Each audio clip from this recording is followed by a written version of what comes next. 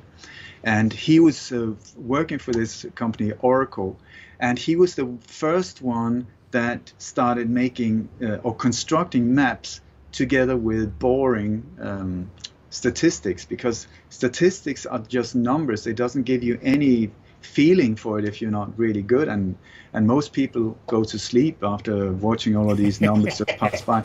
So he found a way of making graphic impressions of statistics, and that's how he invented this exact map that Johns Hopkins Hospital is using.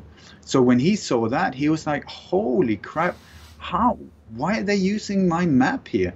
So he went in, he knows the whole shebang around this setup and the database connected to it and algorithms. And so he said, when you look at that map, that there's nothing that seems the way it should. He said, normally you should have red, yellow, and green areas that are fine, and yellow that are in the risk zone, and the red ones that are really danger zones. Here, the only color used is red. And so he contacted and downloaded from the CDC, that's the Center for Disease Control in Atlanta, Georgia, where that is where we are being given all of these numbers, where once you start looking into it, and this is what this programmer said, these numbers are so inaccurate, it's laughable. And also the numbers that from the CDC, where Johns Hopkins Hospital's map is supposed to be based on these numbers, they don't match at all. So he said this whole numbers and this whole game with statistics is an absolute war on humanity. It's totally false. So these numbers you cannot trust according to him, who's an expert who made this map and created this map. So I think it would be a good idea maybe to listen to an individual like that. Mm-hmm. Mm-hmm. Yeah. So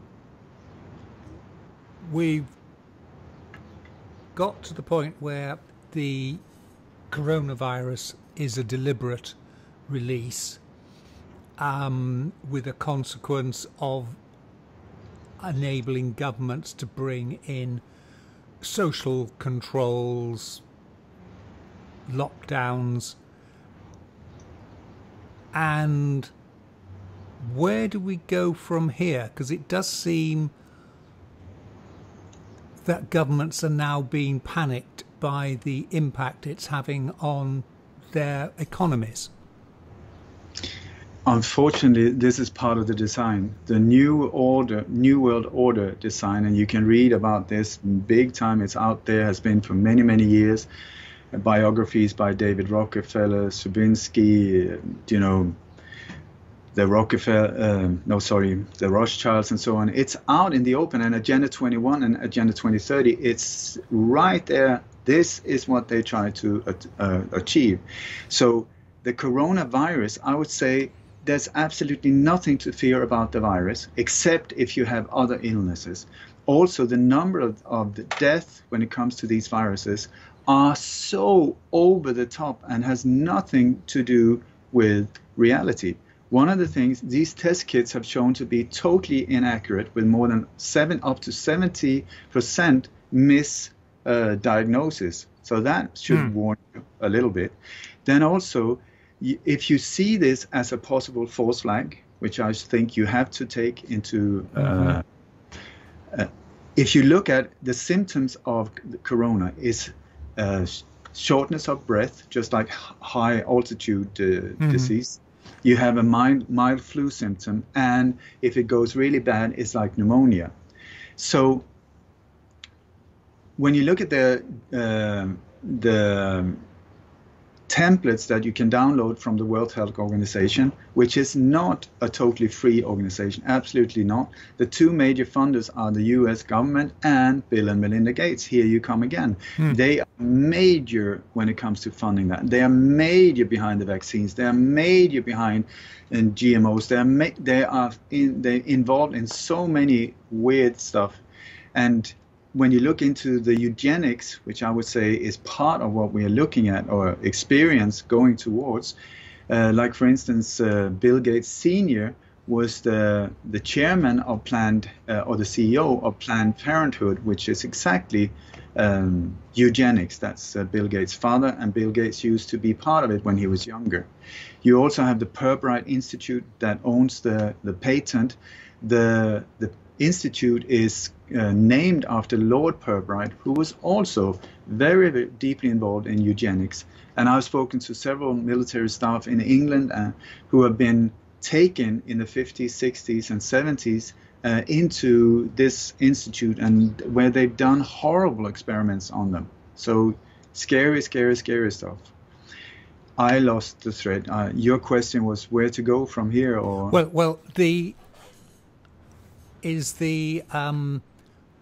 it does seem that governments are now being panicked. You were talking about the economic consequences of it, and you were saying no, it's all part of the plan. The plan, the New World Order plan, is destroy everything, and out of the ruins create the new world. That is their agenda. And ever since 9/11, 1990, where George Bush Sr. did make a speech, that was exactly 11 years before 9/11, he went forward on that exact date and described, this is what we're going to do. And since then, so many world leaders that looks independent but are members of the Bilderberg Group, the Trilateral Commission, the Council on Foreign Relations, the Club of Rome, these type of organizations have stepped forward talking very, very openly about the New World Order. And this is what the New World Order is about. It's about creating a one world fascist state that's one nation, with a one world army, That is to combine the U.S. military with the United Nations troops and NATO, combine them, but into a one world army there to control us, not to defend us. A one world chipped population. They're really pushing for this whole thing now as well, and also with nanotechnology in these vaccines, you will also have chipping that would be connected with ID tracing. So very, very scary vaccines nowadays, I would say. And one world religion, they want all the religions to be destroyed, and now use climate as the religion that everybody can. And then a one world digital currency, which is very dangerous because cash, if you have a problem with your card, you can always pay with cash. But if the cash is gone, like it is in Sweden now, for instance, the one that controls the chip in your card or your hand or wherever this chip is, controls you. So I would say digital currency, very dangerous. As well, it can also be a way out of this slavery, but I'm not an expert in this area. So the New World Order, the idea is to destroy everything, including nations, races, genders, education, food, the earth, the air. I mean, the exact opposite to what normal people are longing for. You know, they want slavery, we want freedom. They want fear, we want love. You know, it's like the exact opposite. But they're working very, very hard and have been for a long, long time to focus and concentrate the power to fewer and fewer and fewer of their people, which is great news in one way, because now it's like whatever you start looking into, it will lead you to the same head of the octopus. Mm-hmm. The tentacles are in so many different areas. So if you talk about pedophile networks, or you talk about chemtrails, or you talk about vaccinations, big pharma, the military-industrial complex, the New World Order, oil, drugs, you name it, you would come back into the same octopus, because they worked so hard on concentrating the power to fewer and fewer. And this is also where media and the film industry is extremely important for them also to be able to control. And we are unfortunately in a situation where a lot of these things are indirectly, very invisibly being controlled by, but it's the strings are being pulled behind the curtains. So my intention is to try and pull this curtain and make as many become aware of what is actually going on. And it's wonderful to see after all of these years that it's like the fog is lifting just like at dawn, and more people are suddenly able to see, oh my God, I can see clearly now what's going on. So trying times, but also wonderful times right now.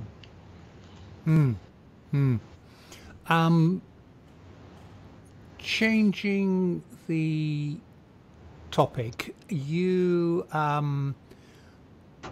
say you've been interested in, I'm looking at your bio here, in the assassination of the Swedish Prime Minister Olaf Palme, which has always been one of those mystery things, because everybody thinks Sweden is a nice country full of happy, shiny people and nothing very much happens, and then the Prime Minister is gunned down in the street walking home from the cinema.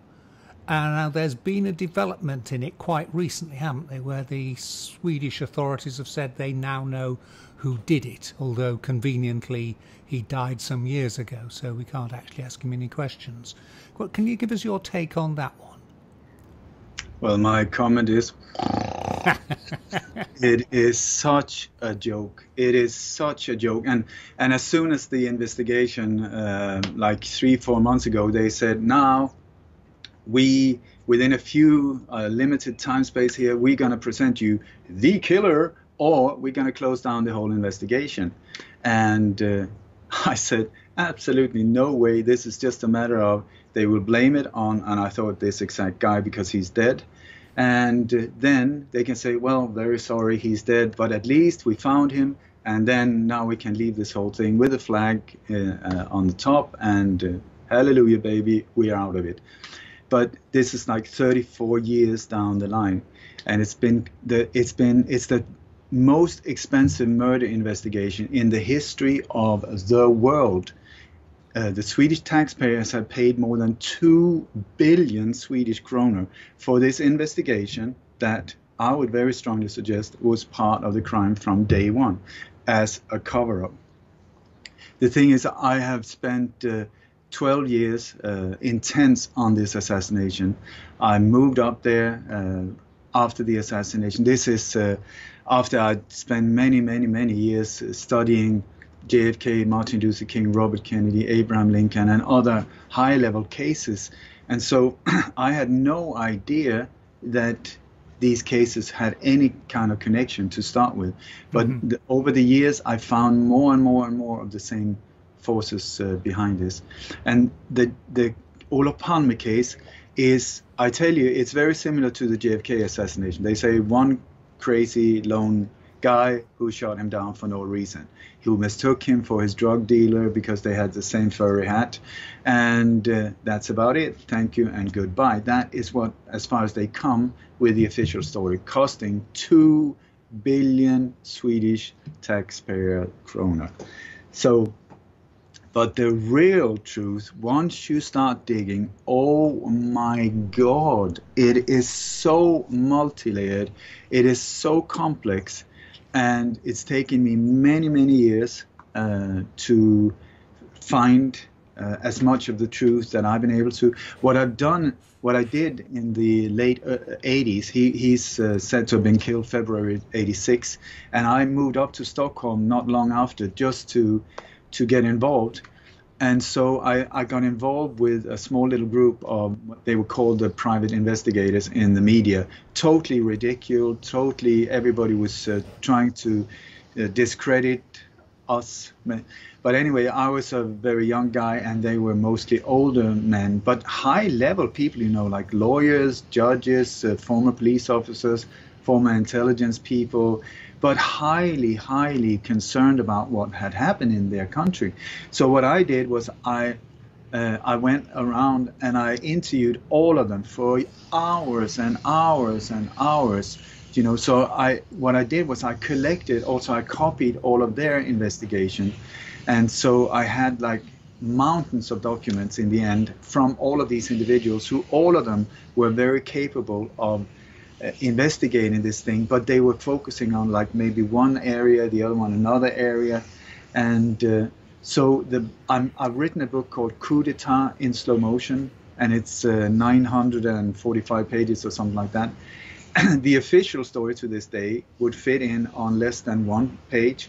So either I'm really good at making up fantasies like Harry Potter, or there is something more to it than the official story, and I would strongly suggest that that is the case.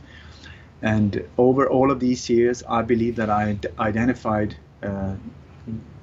or also been part of solving this mystery to like 95%, and the official investigation about 0%. So the thing is also, we're back to this interesting thing about controlled media, because that it's a tricky one to deal with. Especially, I'm a former journalist, and I used to be proud of that title. But then over the years, I've been more and more confused when I've been meeting up with also high-level journalists that have just turned out to be very disillusioned and disempowered, and just like so many have said to me, I don't know what happened, you know, there are no real journalists anymore. It's just these young people running around, the breaking news here, like the neighbor's cat is up in the tree, breaking news here. I mean, there's all this, it needs to go live, and no one is doing the research. And then you see, but how is that possible that no one is really digging into it? And then you come into the power structure again. Who owns these media outlets? And so I remember I spoke to a guy, a former assassin, and he said that when you look at operations on that level, there's very often two conspiracies going on. One, the crime itself, and two, a conspiracy of silence. There is like you are met with silence. You know, it's the official story or nothing. So someone like myself, it's like I've been up against like a glass wall, and I've been knocking doors for many, many, many years. And I tell you, there was one really interesting thing that happened to me was I used to work as a musician for TV4 as well, doing, jingles and stuff for some of the programs. And so that had me, the back door was open into TV4. And so that's one of the main channels. And so there was this documentary made in 1996 called Murder in Stockholm by two German guys who made an incredible job starting to show part of the real truth. And this documentary won prize for best documentary in Germany, Switzerland, and France, meaning heavyweight journalistic findings, possibly. So anyway, I was blown away by this one. I was so happy when I saw this because it was only aired in the other countries. But I was sent it on a VHS cassette.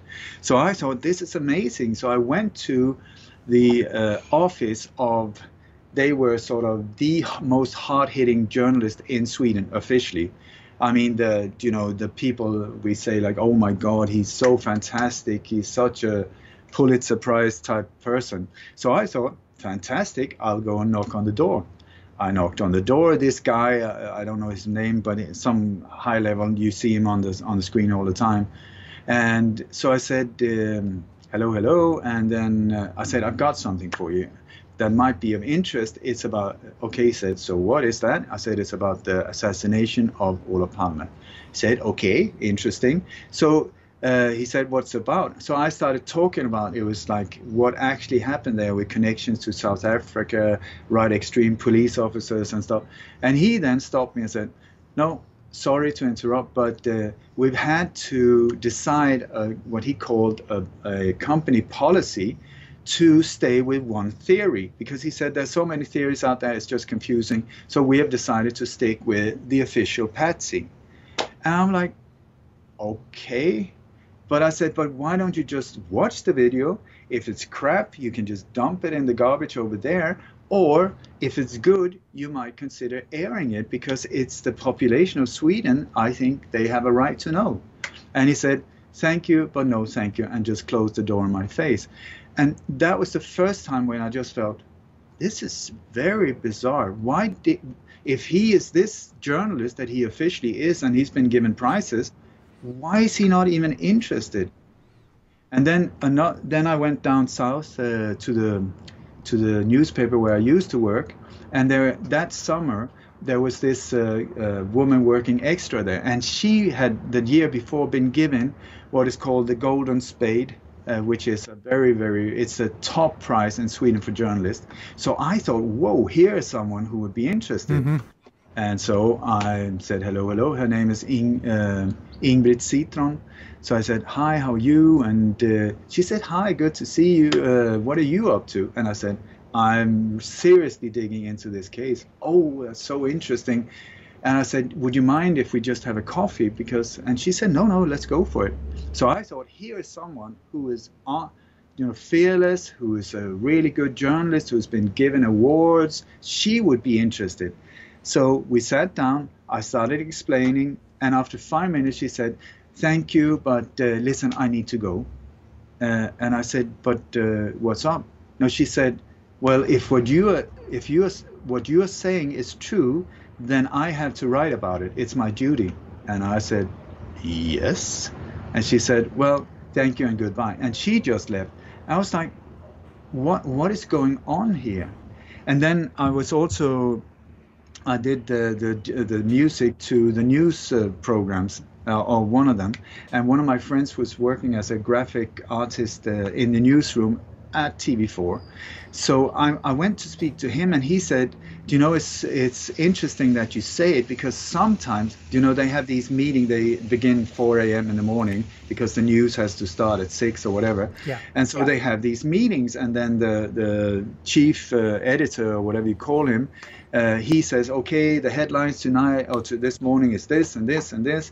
And he said there were a few times where there was some really heavy duty news, like this, the sinking of this ferry MS Estonia and other stuff, which was actually a ship that was blown up, almost killing 1,000 people. I have that in the book as well. Anyway, he said there were specific mornings when there were people that he did not know, like Men in Black, who was just sitting there very discreetly in the background. And he noticed that when the chief editor was, you know, he was always looking at them. So he said, like, okay, the headlines today, we're going to do this. And then he noticed that they just made a little sign, and he said, no, wait a second, we'll go for this one. So my friend noticed that several times that this guy that was officially in charge was being directed by these people in suits. I mean, who were they? And this is where there's in Sweden, and it's like that in many countries, they have what is called the psychological defense, which is there to direct the attention of the NATO in the direction which is best for national security. Whatever that word means, national security, I would say very, very often that security is for the people who are carrying out these black ops. That's who they want to cover. Yes. So it's a very strange feeling, you know, to be up against a glass wall, and you can't see the resistance. You can just feel it because you are being neglected. No one will write the reviews of your books, or they will be taken down. You won't get any help with advertisement or in the libraries, or they will, if they have to accept your books, they will be placed like in the children's sections, and all of these weird things happen. And so how do they happen? We're in these secret networks of Freemasonry and stuff, where you just pull a few strings in the background and things just change magically without anyone really knowing what's going on. I'm conscious of the time, but one other topic, if you've got time for it, the killing of John Lennon.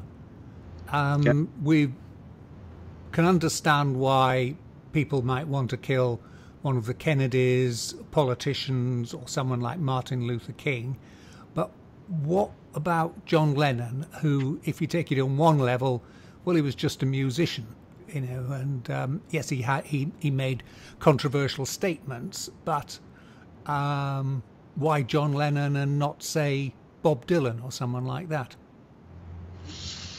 It's a very good question, not easy to answer, because there are a lot of proof coming forward now that the Beatles were actually a creation of the Tavistock Institute, and which is a big thing to get into, so I don't even want to go there. Yeah. But if that is true, that could also be part of the reason why John Lennon was taken out, because he, at the end of his life, was talking about, I've had enough, I'm going to go out openly about this. And you also have to see that out of the 4 Beatles, 3 of them were killed, or you had Paul McCartney, who, according to many researchers, I try to avoid this area, died in a car crash 1966 and was replaced by another person, which is now coming forward more and more and more. It's right under the surface that is true. George Harrison was almost stabbed to death inside his own home, and John Lennon was killed. So all 3 of these individuals died very brutally.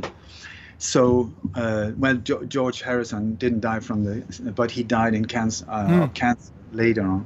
Cancer is also something that can be, there are possibility of weaponizing cancer. Many people have died of very fast-spreading cancer, including friends of mine, which is very hard to trace back. But when you speak to professional assassins, this is nothing unusual. I'm not saying about George's death, I do not know. But he was if we take away that part, then John Lennon was a very controversial and dangerous figure for someone like J. Edgar Hoover, the head of the FBI. He hated John Lennon, hated him. And the whole military-industrial complex also hated this guy because they want war and destruction. That's the name of the game. Death is also making billions. And so when someone stands up and says peace, love, and understanding and get millions to listen to him, this person becomes a threat, just like with Bob Dylan. No, sorry, Bob Marley. So he was about to do a comeback. He had just recorded this album together with Yoko Ono, and he was planning a major tour called the Peace Tour, I think, that could have turned into a global peace tour that could have affected millions and millions of people, which is not what the deep state wants. So he was at a point where he was just making a step, and that is often when it happens, when people have, if they are allowed to take one step forward or go public with some information that only they know, that's where the biggest threat is. And that is when people are taken out, because to take out someone is quite messy, and it can cause a lot of so-called blowback for the people carrying them out. So they try to go for destroying the character, trying to set them up or stop them else in other ways than termination. But here this is what they chose. So we're being told that Mark Chapman is the guy that shot John Lennon, and that is absolutely not true. He was standing to the right of the limo. They came back, they stopped outside the Dakota building, and Yoko Ono went out first. John came like 5-6 meters behind her or yards, and Mark Chapman was stood to the right of the car. So John Lennon continued 5-6 meters, and then a series of fast shots were fired. John Lennon was hit. All of the shots hit him straight, almost point blank, from the left side. But Mark Chapman was way behind him and to the right. So who was standing to the left? And this specific evening was a man called Jose Pardomo. He's called a doorman, but he disappeared very early from the net, everything, but I managed to recover a lot of information about him. And this Jose Pardomo was not just a doorman. For 10 years, he was the highest ranking officer in an ultra-secret hit team called Operation 40, which is key in the JFK assassination, Martin Luther King, Robert Kennedy, and multiple other assassinations around the world. And so we have this top assassin standing right there where the shots is said to have been fired from. It was also Jose Pardomo who ran up to Mark Chapman, put the gun in his hand and said, "Do you know what you just did? You just killed Lennon." And at that point, there was a witness saying it was like Chapman just turned into like a zombie. So he was just standing there waiting to be picked up. And here are where we see possible signs of MK-Ultra in the cases of Sirhan with Robert Kennedy and also with Mark Chapman, where they're just like standing. Chapman was just like a zombie. And there was also another shooter who sometimes go under the description of the carpenter and so on. His name, as far as I've been able to find out, is Clyde Forshaw. He is still alive. He's one of modern time's worst serial killers, still to be exposed. He lives in Toronto, if he's still alive, together with his cousin, Walter Dubinsky, both of them deeply involved also in the assassination of JFK. And it was also Clyde Forshaw that placed the bomb in JFK Jr.'s plane. So these people they're using them over and over. They're recycling the same team over and over and to many of these high cases. So who shot John Lennon? Jose Pardomo and also Clyde Forshaw. He was the backup shooter. Mark Chapman, absolutely innocent. And the people behind this whole thing, the paymaster for this ultra-secret hit team, Operation 40 or Group 40, was George Bush Sr. from Dallas and onwards. And these people followed him very, very closely through his career, including Barry Seals, the guy that Tom Cruise is now portraying in a movie, the pilot, in the whole enterprise, the Iran-Contras enterprise under Oliver North. Mm-hmm. He was in Operation 40. Felix Rodriguez, who's also key in many of these whole thing, Operation 40. The Watergate burglars, Operation 40. E. Howard Hunt, Operation 40. The people around the Robert Kennedy assassination, also Operation 40. And many of the shooters in the ambush in Dealey Plaza, Operation 40. It's a super important group to become aware of if you want to understand what actually happened from the 60s and onwards. Mm-hmm. That's fascinating. No. And so Operation 40 and John Lennon, again, another element of the deep state silencing a critic and someone who could disrupt their activities. It's the same story over and over and over again, and it's so sad because often it's very beautiful individuals that are standing up fearlessly, knowing what they are putting at stake. I mean, they know that their lives are on the stake, and still they stand in their truth. And if they are loved enough, that's where the danger comes, because then millions of people are listening to them. You got Bob Marley, you got Lady Di, you got John Lennon, these type of individuals, loved by millions and millions. So when someone like that says something, then suddenly millions of people are listening and they become a threat, and that's why they're eliminated. So Bob Marley is a murderer as well, but a slow kill that most people are not aware of. They think he just died from cancer, which is true, but the whole thing was he was becoming a massive, massive symbol of resistance for minorities, for people of African American background, but in many African countries as well. So the deep state, the global deep state, were getting freaked out because Africa was about to start boiling and at the point of liberating themselves. So they wanted to go in and shut the whole thing down. And so with the way that Bob Marley was taken out was that he had just experienced an assassination attempt and barely survived. He was very, very close. His wife was hit, I think, with 5 shots, and his manager was also hit with multiple shots in the kitchen, in their own kitchen. And one of the people shooting into the kitchen was also part of Operation 40. It's the same group popping up everywhere. Anyway, so Bob Marley was, the people around him was freaking out, and he was surrounded by bodyguards. And so I think it was about a week or so after that, Bob Marley was approached by an American documentary maker who said that we would very much like to make a documentary about you and what you stand for and all of it. And so Bob said, for sure. So the bodyguards let this guy in. And he said, well, one of the first things I want to is to give you a gift as a thank you. And Bob Marley was very much, a sporty guy, really into soccer. And also he loved jeans and he loved cowboy boots. So the gift was a pair of cowboy boots. And I've spoken to a guy who was present when this whole thing happened.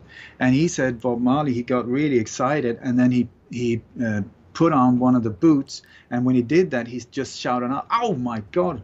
So he pulls off the boot again and picks out a piece of copper wire that was stuck inside the boot, and that copper wire had punctured his big toe, and this big toe is where he later developed cancer that could not be stopped. And so the question is, I mean, how many people get cancer, deadly cancer in your big toe? I don't think it's very common at all. I've never heard of it before.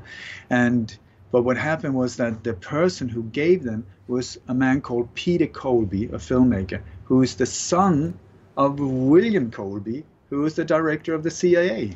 Yes. So is that by coincidence?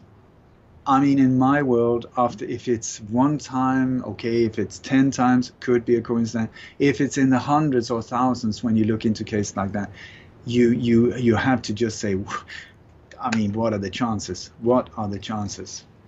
I'm not saying that Peter Colby knew about it, but I would very strongly suggest that maybe people around surrounding his dad in this agency would have been part of supplying the boot to Bob. So, and also it was a very, very sad way that Bob Marley died, because he was sent to, he was more or less being pushed to an institute in Switzerland with a brutal doctor who was treating him so horribly and putting him through so many very, very painful experiences. A doctor that has later been, I don't know if this is true, but some research say that this is a doctor that was connected to the Nazi war machine.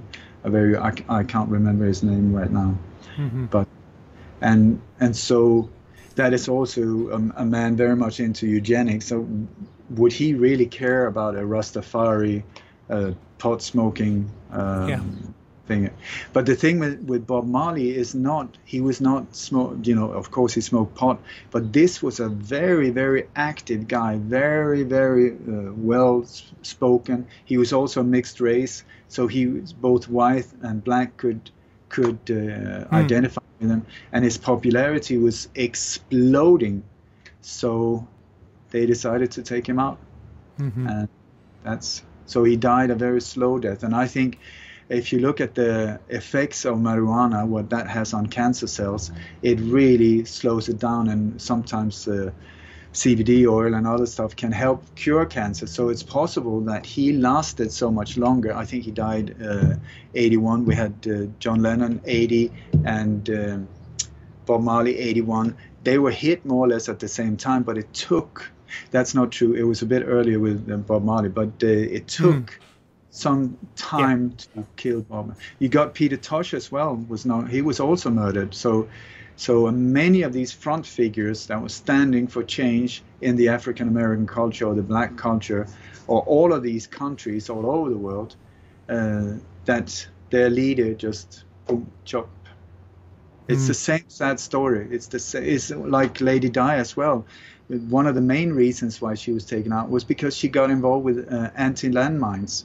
Yes. And landmines are so crucial for the New World Order military operations. Many of these mines are made by Sweden. I mean, come on. How, a neutral country, I mean, how much does that stink? That is awful, I think, awful. And that used to be my own country. I think that is despicable. But anyway, the landmines are made now so that you can't find them, and they're made.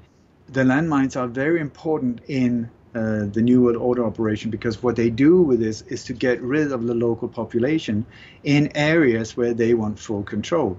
So what they do is they go in, they create a war, or they have the US military in location, which is, when you look at these wars, most of it is about poppy or mineral oil, gas pipelines, has nothing to do with terrorism or ISIS, which is their own creation. Anyway, so the mines are used they spread them out in the hundreds of thousands, they dig them down. Some of they mark them or make them look like toys, and so that the local children pick them up, and boom, they get killed and so on. So the whole idea is to scare off the local population so that they will leave that area. And then you will see that these are very often strategic places for an airstrip, refueling fighter planes or bombers or whatever, and so often connected to drugs, which is one of the big income sources for these dark forces. So when Diana went out and said, this is not okay, and was talking to millions of housewives and other people that normally were not interested in these things, that freaked them out. And I think this was a major reason why her death came at the time where it came. A chilling thought. What do you think, for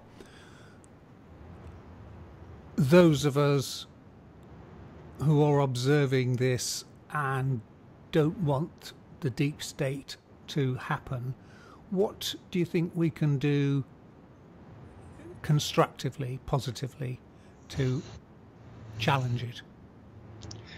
I wish I had a crystal ball. I wish I was more solution focused, um, but I'm not. So what I can say is that when you look at their operations, they're always aiming at fear. Fear is their tool.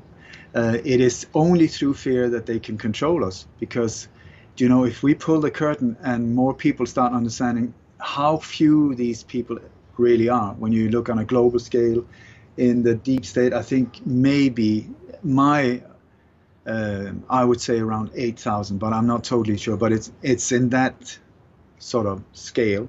And then you see the rest of this population on this beautiful planet Earth, flat or round or whatever it is. We're billions. So the balance is an absolute joke that they are controlling us. There's a beautiful animation called The Tiny Dot you can find on YouTube. Oh my God, it shows it so beautifully. And also a friend of mine who's a statistic, he said the balance, you know, of them versus us, it's like you're standing on a big sandy beach. You pick up one grain of sand, that's them, and the beach, that's us. So this whole thing is done by deception. If we understand how few they are, we would laugh at them. We would never let them control us. So they need to go psychological. They need to control the media outlets. They need to control the information flow. Otherwise, we would see through it right away. So psychological operations and propaganda. So in one way, this is fantastic news, because that just shows us how weak they really are. And I would also say that I'm being heavily censored and shut down and all kinds of things. Why? Officially, because of hate speech. I challenge anyone to listen. I've done almost 1,000 interviews. You point out one word I've said out of hate or aggression or anything like that, absolutely you won't find it, because I'm not such a person. But they don't know how to shut us down, so they're blaming all kinds of this. And the censorship is really now showing its very, very ugly face, but also showing they're getting afraid.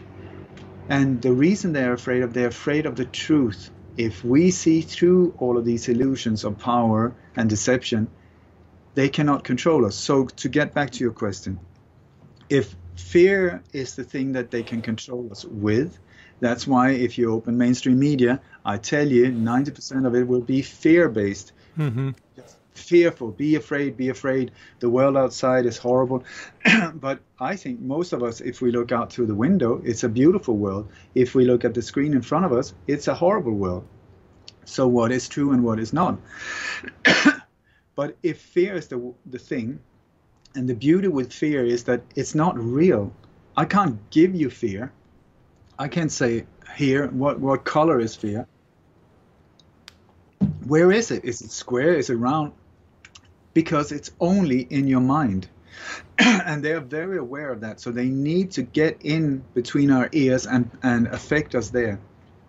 So what we can do is, the more we focus on letting go of fear and free yourself of fear, the harder we are to control. So just see how they use the methods against us. One of the other favorites they have is divide and conquer. Make each other hate each other because of race or religion or color or nationalities, whatever. It's one of the old tactics to go in, divide and conquer through wrong information. So if they say you should fear your neighbor, I say love your neighbor. If they say, divide and start blaming each other, I say let's unite. Let's stand together. Let's see if we can bypass all of these things that we're being pumped with. And just one of the things that I love is that we're being so pumped with information that we don't even know it's true. So I fear people, and maybe in my case, I don't know, but the ones that you fear could be black, yellow, big, with a beard, with a Muslim background, whatever. These people that you fear, I would suggest, why don't you buy them a coffee and just say, listen, I don't know why, but I'm afraid of you and it feels really ridiculous. Would you mind? I'll buy you a coffee, let's just talk and see, because many times that person will be afraid of you because of the same type of information that is being pumped through their parts. So unite and start really see what you can do to lift the environment around you, your local community, your family, your friends. Lift them, empower them, and then inform yourself and see if you can start seeing through this deception of power, this deception of us needing rulers. I don't think so. When you look at the word government, do you know what that means? Governmente, control the mind control. That's the word of government for you. In other languages like German or the Scandinavian language, the government, the word for it is rulers. Regierung. And I don't think, are they our rulers? Are we their slaves? I don't think so. We pay them to do us a service. So it's totally upside down, and we need to take the power back, but not violently, but by informing ourselves and really stepping out of fear, coming into more understanding of these methods that are being used. This is why I've focused so many years on trying to show the templates that are being used, so that people, just like if you have a cooking program, I would show you a recipe with the different ingredients of this dish, but this dish we're talking about here is terror, or the product of fear. That's the whole thing. It's to keep us fearful. So how do they do it? And that's where I've done many presentations, and I've been touring 15 countries, and I really am trying to do my utmost to be part of showing what's actually going on. And then just like a recipe for these false flag operations and alleged terror attacks, alleged assassination, they follow a very specific template. And once the more of us that become aware of it, the earlier we can say, whoop, it's starting to smell like this. And then you start checking into it. You see, tick that box, tick that box, tick that box. And then, whoa, something might be going on here. And that's when something is being set up, like I said before, they always need the drill there to practice and train. And so they have to go out in local media and tell you about it. Today we're going to have this mass shooting drill or anti-terror drill for your protection. But sometimes it's for our protection. Sometimes it's part of these staged false flag operations. So I always try to get people to go there the day before or the day when these drills take part, and then openly film them while they set the whole thing up. Because like if it is a planned false flag operation, I tell you, they do not want to be observed. They are used to work in the shadows, pulling the strings, so we don't understand it. So they can play with our minds the way they want to. But if you go there and you make it very obvious to them that they are being filmed, and don't go alone, be a group at least, because there will be people in uniform, not saying that they're real police or security, they will use these uniforms and they will approach you, maybe in a aggressive way.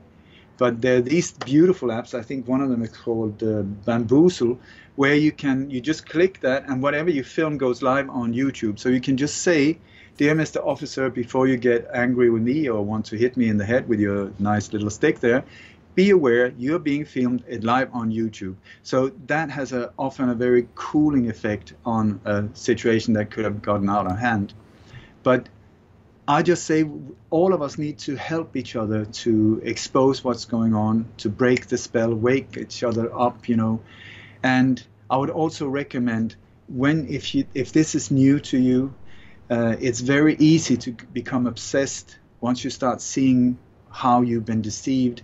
It's almost like you lose a loved one. You have to go through stages of first the disbelief or big grief or depression or anger or despair. It goes in waves like that until you start coming to a point where you're more balanced. And in this process, I really would like to advise you, do not speak with the people you think are the ones that would understand you, like your family, spouses, close friends, and so on. Do not.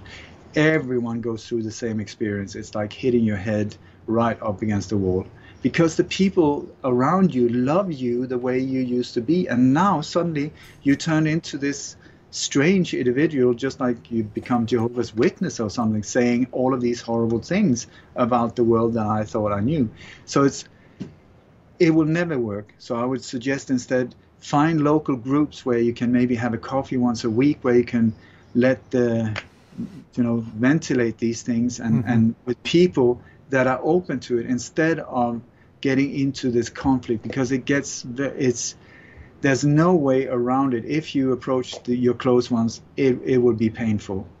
And so first that, and then once you get in balance, then start living by example and show how to deal with this type of information without losing your inner balance. Purify your mind, focus on what you want to achieve, and then use the different skills and passions you have in creative ways of helping to lift this world, and let the truth lead the way.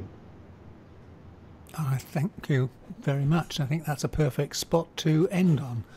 Some very sensible, useful advice. And so I will give your website details again in the sign-off, but I can see you also have a newsletter you can subscribe to on there, on what's going on as well.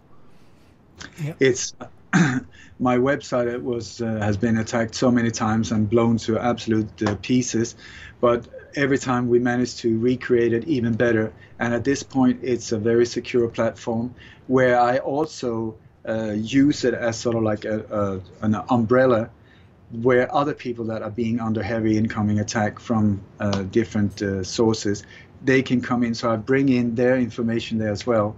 So, but under this cover, so that this information can be shared. And it's all of the web. It's a massive website, and all of the information is handpicked. But so that my intention is that it can be a platform where you can come. You don't have to spend hours and hours and hours surfing around. If you're interested in many of these areas, you can just go in. There's a drop down, whatever you're looking for, vaccination facts, chemtrails, you name it, boom, it's there. And then go from there and use that platform to sort of jump out and get possibly a clearer. Always doubt everything, including myself. Doubt it, ask questions. And I would very much like to advise, ask yourself two questions. When something happens, when something is there, boom, oh my God, something horrible has happened, something is being told, now, it's happening now. Okay, question number one, is it true? Just ask yourself, is it true? Just because it comes in the form of digital information on the screen in front of you doesn't make it true. I can put anything up, and just, if I'm in control of the outlet, I can just boom, write this, click enter. Doesn't make it true. It means that I published some numbers, and lettuce does not make it true. So question one, is it true? See if you can double check the facts, or go on location even better and check for yourself. Number two, who benefits from me becoming afraid? Who benefits from me believing this thing?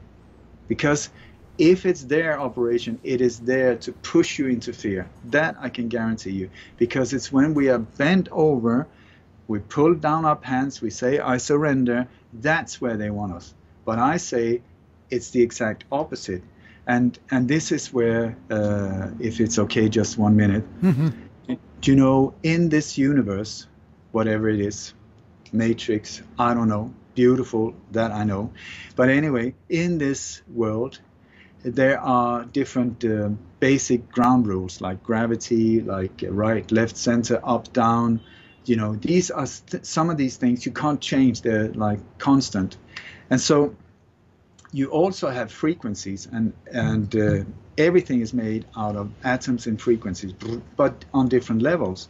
And then you have the highest of the highest frequency in this universe is what we call love. Not physical love, but love as a force. And the lowest is fear, absolute terror. So if you look at, there's beautiful experiments done in laboratories where they take a high frequency and a low frequency and they let them meet. So logic would say, well, they will fight and then end up in the middle somewhere. Absolutely not. What happens in this universe is that the lower frequency just, boom, it gets annulled. It disappears. Just like when you walk into a dark room, you switch on the light. It's not that the shadows are struggling, you know, I'm not leaving. Absolutely not. They're gone. And so I think that individuals like Jesus, Buddha, I see them as hackers. They crack the code to how this whole thing works. And so Jesus, who was a very courageous truth teller and brave individual, it seems, I think that what he said was, listen, guys, if this is the fact that a higher frequency annuls a lower one, that means that that is the solution to whatever the problem is. So why not go for love in every single situation? Whatever the problem is, it is on a lower scale and will be annulled if we can stay in that force. I think that is the key to the universe, and also the key to a much freer and much happier life, because the freer you are, the less controlled you are by fear, the happier you are, and the more good you can do in the world, the more you can empower other people, and so on. So how to get your frequency higher? I would say the key is gratitude. Not just thinking gratitude, I'm grateful for my cat, I'm grateful for my left foot. You have to feel it. The more you feel it, you pump up your frequency. And that, the more you are at that state, that is where they cannot get to you. And if you stop letting your mind be totally pumped up with the sewage outlet that you have in your living room, mostly in the shape of a screen, that is a dangerous one, I tell you, because once you start looking into the power structures behind who controls the media outlet, you should be aware. So I would suggest sometimes there's this beautiful red button on the remote. It's normally round and red. It says off. Turn it off. Turn it off. Try it. You might have shakings and withdrawals for a while, but there's this strange sensation after a few days of, is it happiness? Do I feel better? Yeah, because you have taken a step out of the line of fire. And so free your mind and let the truth, the beautiful, beautiful truth. I adore truth. It's so beautiful. It stands on its own. It fears no investigation, no attacks. It just is. Let that do the work. And be brave, excel. Impress yourself and make yourself proud. Stand in your truth and don't go a violent way. Go compassionate, and let's transcend this whole thing. Ole, that was lovely. Thank you very much. Very, very thoughtful. Lot of things to take away from that, and loved your final words there. Ole Dammegard, thank you very much for your time. Thank you for giving me the opportunity. Right.